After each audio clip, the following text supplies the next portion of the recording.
6 ден откако се запали депонијата Шапкар кај Струмичко до Брашинци. Тежок смрад на пластика и густ чад се шири по целата околина. Неподносливо е во непосредна близина на депонијата, а таму на неколку стотици метри воздушна линија е цело населено место кое живее како во гасна комора. Жителите на селото Добрашинци се гневни на ваквите ситуации, бидејќи се чести преку цела година, а најстрашно е во лето. 5-6 дена. 5-6 дена горе веќе.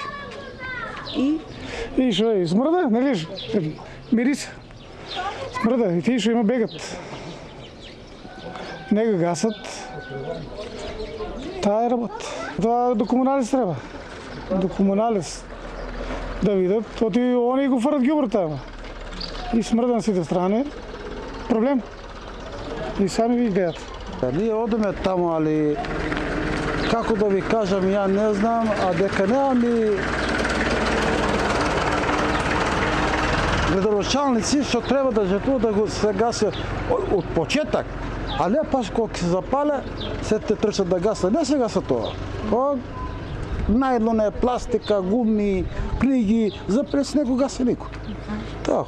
Знаете ли од што тргнало? Кажуваат ли таму од каде почнало? Види сега, тоа одамно е тој агент таму, со години.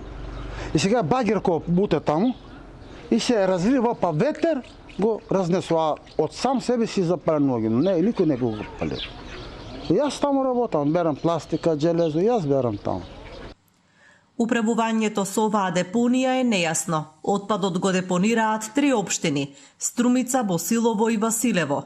Самата депонија е на територија на општина Василево, а чуварската служба и дел од одржувањето е на товар на општина Струмица.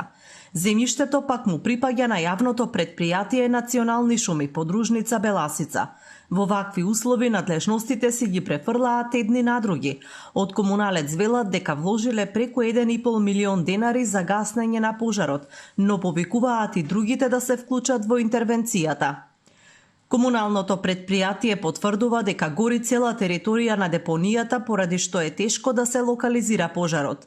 Не е исклучена можност огнот да е подметат, но не можат со сигурност да потврдат. Поради големите количини метан под отпадот, честопати при допир со кислород доаѓа и до самозапалување, а деновиве високите температури и присутниот ветер допринесуваат и за брзо ширење на огнот. Иако депонијата е оградена, површината од 12 хектари тешко се контролира, па честопати од различни страни влегуваат собирачи на пластика и друг отпад. За овој проблем реагираа и екоактивистите од Здрава Котлина.